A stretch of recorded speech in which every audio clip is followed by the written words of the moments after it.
Hello students, आज हम विज्ञान की वर्कशीट 41 के बारे में डिस्कस करेंगे। लास्ट 3 वर्कशीट्स में हम कार्बन एवं उसके यौगिक के बारे में पढ़ चुके हैं। लास्ट वर्कशीट में हमने पढ़ा था कि विभिन्न प्रकार के प्रक्रियात्मक समूह क्या क्या होते हैं, उनके बारे में हमने पढ़ा था और उनके क्या प्रतीक होते हैं वो सब भी हमने पढ़ा था, जैसे chloro, bromo, alcohol, aldehyde, ketone, carboxylic अम्ल, इन सब के बारे में हमने डिस्कस किया था। आज हम उससे आगे पढ़ेंगे।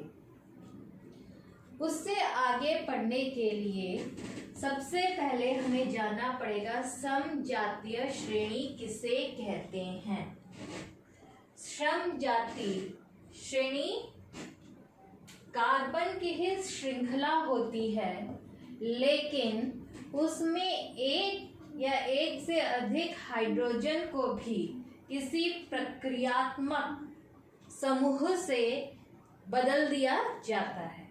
यानी कि कार्बन की एक श्रृंखला होगी, उसमें स्थित हाइड्रोजन को एक ही प्रकार का प्रक्रियात्मक समूह प्रतिस्थापित कर देता है, यानी कि हटा देता है।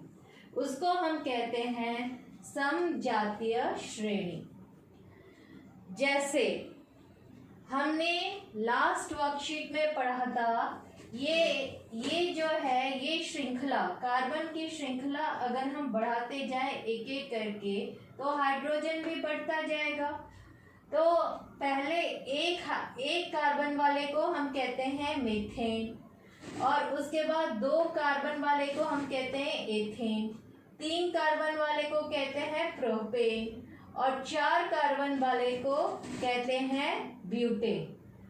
और कार्बन की संयोजकता को संतुष्ट करने के लिए उस हिसाब से हम हाइड्रोजन लगाते हैं, और इसमें एकल आबंध है, सिंगल बॉन्ड है।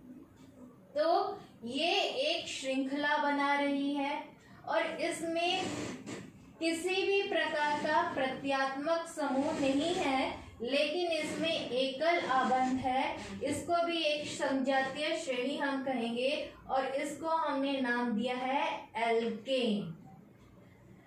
अब है कि ये जो है बेसिक श्रृंखला है, इसी के नाम पर बाकी जितने भी हम समजातीय श्रेणी बनाएंगे इसी नाम पर आधारित होगा। अब देखिए, अब इसमें से मीथेन में से अगर मैंने एक H हटा के एक प्रत्यात्मक समूह OH अल्कोहल का लगा दिया, तो ये इसका फॉर्मूला क्या होगा, CH3, और एक H के बदले में लग गया OH। वैसे ही C2H6 इथेन में एक H मैंने हटा दिया और उसके बदले अल्कोहल OH लगा दिया। ये OH का प्रक्रियात्मक समूह जो है, मैंने एक H को हटा के OH प्रक्रियात्मक समूह को लगाया है, जिसको हम अल्कोहल कहते हैं।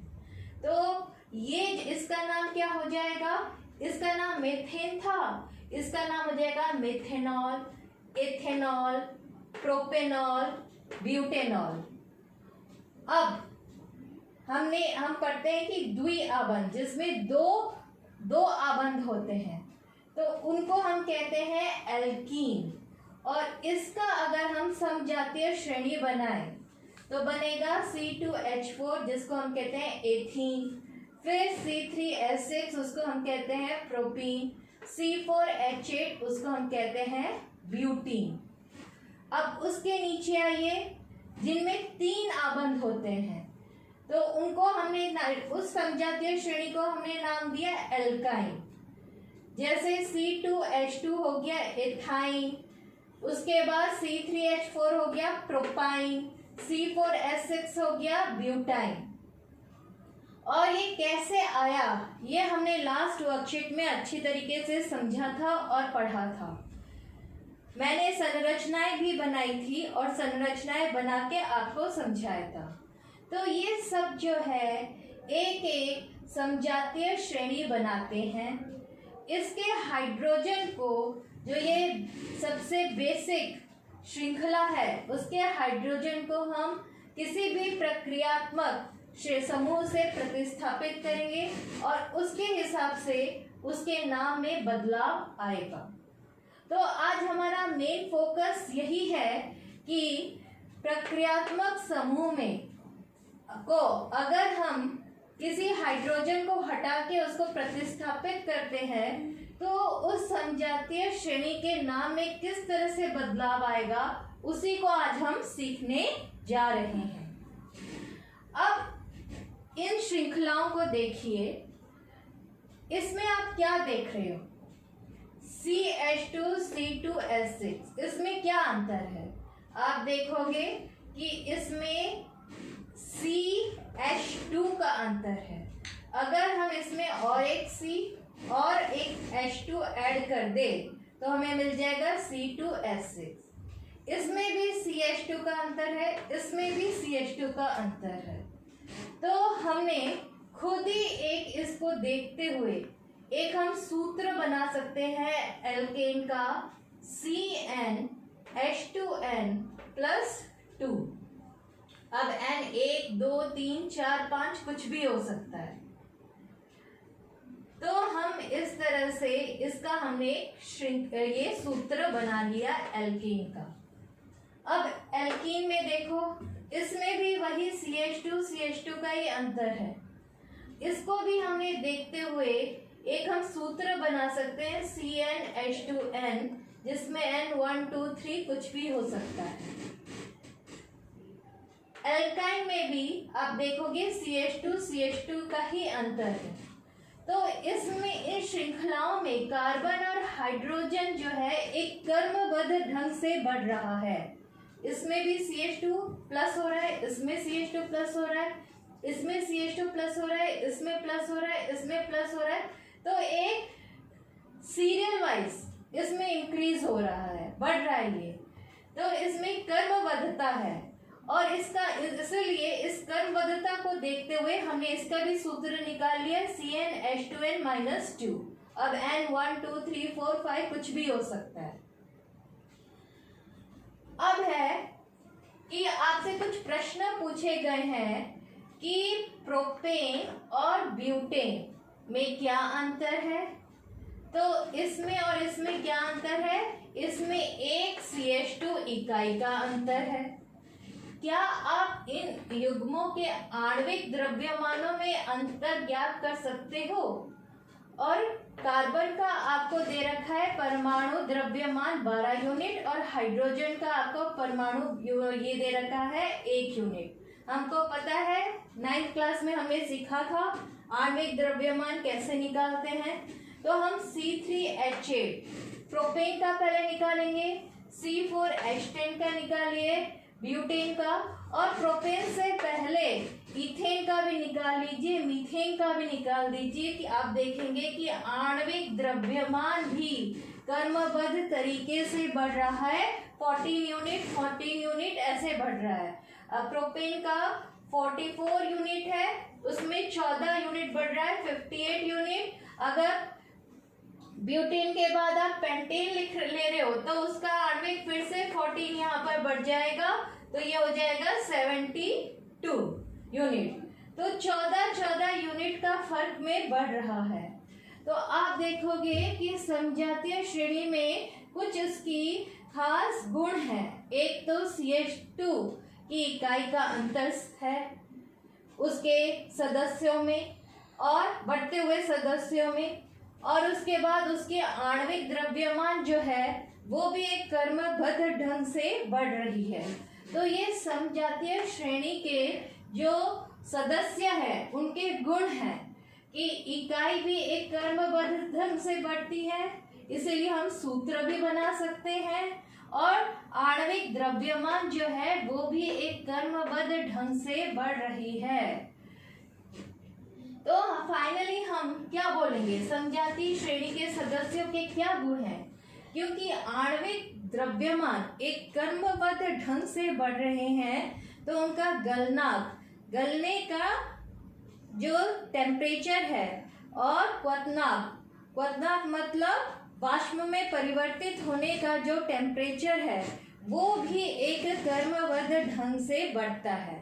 जैसे उनका आणविक द्रव्यमान बढ़ता है उसी हिसाब से उनका गलनांक और क्वथनांक का जो तापमान है वो भी बढ़ता है।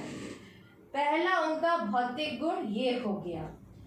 दूसरा है कि जैसे क्रमबद्धता वो अपने आणविक द्रव्यमान में बढ़ने में दिखाते हैं, वैसे ही उसके जो एक समजात श्रेणी के जो सदस्य है, अगर किसी विलायक में उसको घोलेंगे विलायता, तो वो भी एक क्रमबद्ध ढंग से बढ़ता है। तो ये भी एक उसकी भौतिक गुण को दर्शाता है। लेकिन इस श्रेणी में, समजातीय श्रेणी में, जो प्रक्रियात्मक समूह है वो तो एक ही होता है। अगर एकल आबंध है तो सब में एकल आबंध है, अगर अल्कोहल है तो सब में OH OH OH है, अगर द्विआबंध है, एल्कीन समजातीय है तो उसमें डबल बॉन्ड होगा, और एल्काइन है तो उसमें त्रिआबंध होगा। तो इनका जो रासायनिक गुणधर्म है वो एक रहता है। रासायनिक गुणधर्म वो प्रक्रियात्मक समूह के एक होने के कारण जो समजातीय श्रेणी के सदस्य हैं उन सबके रासायनिक गुण जो है वो एक जैसे रहते हैं। अब हम आते हैं कि इनको हम कैसे नाम दें। कार्बन यौगिकों की नाम पद्धति। अब इनके नाम में एक समजातीय श्रेणी में यौगिकों के नामों का आधार बेसिक कार्बन के उन मूल श्रृंखलाओं पर आधारित होता है जिनको प्रक्रियात्मक समूह की प्रकृति के अनुसार पूर्व लग्न, उपसर्ग या अनुलग्न प्रत्यय के द्वारा संशोधित किया जाता है। इसका मतलब है कि सबसे पहले तो आप देखोगे कि बेसिक कार्बन श्रृंखला क्या है। मैंने कहा था बेसिक जो है कार्बन श्रृंखला का नाम है मीथेन, इथेन, प्रोपेन, ब्यूटेन।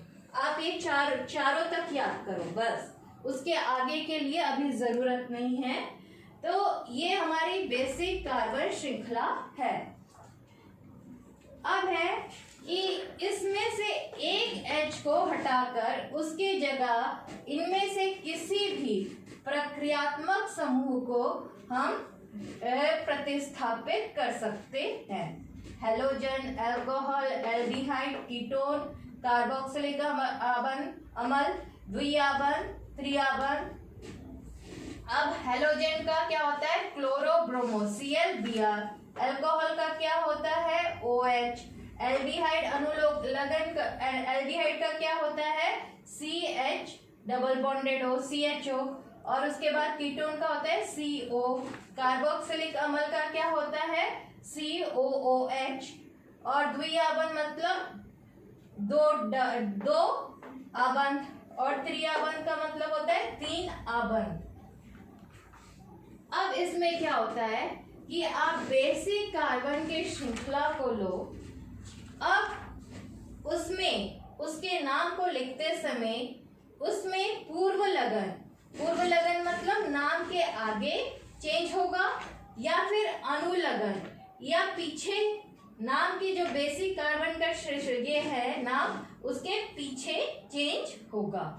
पूर्व लगन मतलब आगे चेंज होगा नाम के, और अनुलगन मतलब पीछे चेंज होगा। अब हम देखते हैं एक एक प्रक्रियात्मक समूह को कि कैसे उसके नाम में चेंज होता है। सबसे पहले हम हेलोजन लेते हैं। हेलोजन में क्लोरोब्रोमो। अब क्लोरोब्रोमो जो नाम है वो पूर्व लगन यानी कि नाम के आगे लगेगा।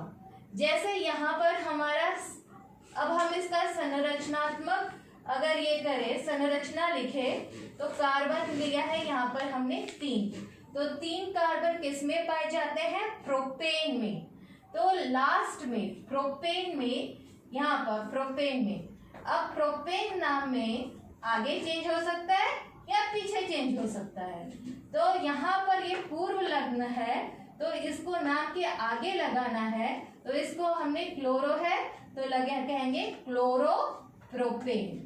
और अगर Cl के जगह Br है, Br ब्रोमो को दिखाता है, तो हम बोलेंगे ब्रोमोप्रोपेन।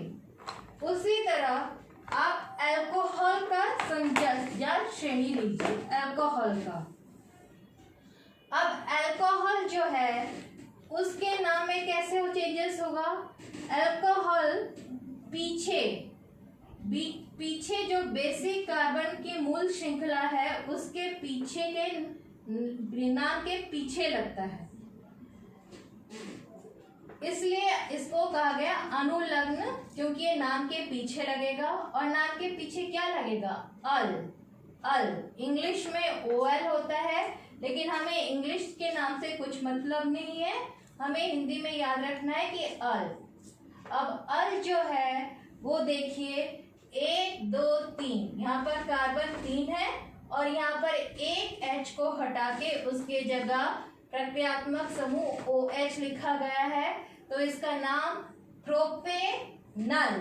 ये जो अल है इसके नाम के आगे लग गया पीछे लग गया नल, प्रोपेनल। अब एल्डिहाइड का देखते हैं। एल्डिहाइड अगर CH डबल बॉन्डेड हो ऐसे इस संरचना में, तो हमारा एल्डिहाइड है। तो एल्डिहाइड नाम के पीछे लगता है और पीछे क्या लगता है, एल लगता है। तो यहाँ पर 1 2 3 कार्बन है और यहाँ पर एल्डिहाइड का प्रक्रियात्मक समूह लगा है, तो इसका नाम हो जाएगा प्रोपेनल। उसके बाद देखो दूसरा कीटोन। कीटोन भी नाम के पीछे लगेगा और क्या लगेगा, ओन। तो ये 3 कार्बन का है और यहाँ पर हमने पाया कि यहाँ पर कीटोन प्रक्रियात्मक समूह है, तो इसका नाम क्या हो जाएगा, प्रोपेनोन। प्रोपेनोन पीछे लग गया, नाम के पीछे चेंज हो गया। अब कार्बोक्सिलिक अम्ल। कार्बोक्सिलिक अम्ल में जो नाम में चेंज होगा, नाम के पीछे आइक अम्ल लग जाएगा। उदाहरण के लिए ये देखिए यहाँ पर 3 कार्बन है और यहाँ पर हमारा कार्बोक्सिलिक अम्ल लगा है, तो ये हो जाएगा प्रोपेनाइक अम्ल। अब दिआवन मतलब एल्कीन, इसमें भी पीछे के नाम में चेंज होगा। ये मैंने लास्ट वर्कशीट में भी बताया था कि पीछे हो जाएगा इन, अब ये हो जाएगा द्विआबंध है तो प्रोपीन। और अगर त्रिआबंध है जिसको एल्काइन कहते हैं, तो पीछे वो चेंज हो जाएगा आइन, ये हो जाएगा, ये देखिए 1 2 3 और यहाँ पर त्रिआबंध है तो यहाँ पर हो गया प्रोपाइन। अब अगर हम इनके समजातीय श्रेणी बनाए इन प्रक्रियात्मक समूह का, तो वो कैसे बनेगा, क्लोरोप्रोपेन। तो ये है, तो क्लोरो मीथेन भी हो सकता है, क्लोरो इथेन भी हो सकता है, क्लोरो प्रोपेन भी हो सकता है, क्लोरो ब्यूटेन भी हो सकता है। तो ये एक श्रृंखला बन गई, ये समजातीय श्रेणी बन गई। ये हेलोजन का। अल्कोहल का बनाते हैं, अल्कोहल का यहाँ पर बनाया मैंने मिथेनॉल, इथेनॉल, प्रोपेनॉल, ब्यूटेनॉल। अब एल्डिहाइड का बनाते हैं, एल्डिहाइड का होगा मिथेनल, इथेनल, प्रोपेनल, ब्यूटेनल। और उसके बाद कीटोन का बनाते हैं मिथेनोन, इथेनोन, प्रोपेनोन, ब्यूटेनोन। और उसके बाद कार्बोक्सिलिक अम्ल का बनाते हैं मीथेनाइक अम्ल, इथेनाइक अम्ल, प्रोपेनाइक अम्ल, ब्यूटेनाइक अम्ल। और ये द्विआबंध का बनाते हैं इथीन, प्रोपीन, ब्यूटीन। और त्रिआबंध का बनाते हैं इथाइन, प्रोपाइन, ब्यूटाइन। तो देखिए मैंने ये प्रक्रियात्मक समूह से कैसे समजातीय श्रेणी बनाया। तो आपको ये जो बेसिक कार्बन श्रृंखला के नाम है इनको याद रखना है। इनके पीछे क्या लगेगा, किस प्रक्रियात्मक समूह के लिए क्या है उसको याद रखिए। केवल हैलोजन में क्लोरो और ब्रोमो नाम के आगे लगता है, बाकी सब में नाम के पीछे चेंजेस होता है। तो नाम के पीछे क्या लगाना है उसको याद रखना है। एक टेबल ऐसे बनाकर उदाहरण के सहित याद रख लीजिए। और इसी उदाहरण में ही मैंने बस एक ही लिया है प्रोपेन का। आप पूरा यहाँ पर समझा श्रेणी बना के एक टेबल बना के रख लीजिए, आपको आसानी होगी याद करने में। अब है प्रश्न उत्तर। पहला प्रश्न है कि समजातीय श्रेणी की परिभाषा लिखिए। तो ये यहाँ पर लिखा हुआ है। उसके बाद क्वेश्चन है कि आपको एक सूत्र दे रखा है, इसका नाम बताइए और इसकी संरचना बताइए। देखिए इसमें C4 है, तो C4 क्या है, ब्यूटेन। लेकिन लास्ट में एक H को यहाँ पर हटा के उसके बदले में OH है। OH किस में आता है, अल्कोहल में। और इसमें 4 कार्बन है और अल्कोहल है, तो नाम के पीछे क्या चेंज हो जाएगा, ब्यूटेनॉल। और इसमें उसका संरचना ऐसे बनेगा, 4 कार्बन और यहाँ पर OH। उसके बाद है कि आपको एक सूत्र दे रखा है एक समजातीय श्रेणी का। इस श्रेणी में आपको तीसरे और चौथे सदस्य को लिखने को कहा गया है। अब तीसरा है तो N क्या हो गया, 3, तो C3 और H क्या हो जाएगा, 2 into 3 C3H6। C3H6 क्या है, प्रोपीन। चौथा सदस्य जो है, आपसे नाम नहीं पूछे गए हैं, क्योंकि मुझे नाम पता है इसलिए मैंने लिख दिया है। CnH2 है जो है वो एल्कीन का सूत्र है, इसलिए मेरे को नाम याद है प्रोपीन, और इसको कहते हैं ब्यूटीन। लेकिन नाम लिखने को आपको नहीं कहा गया है।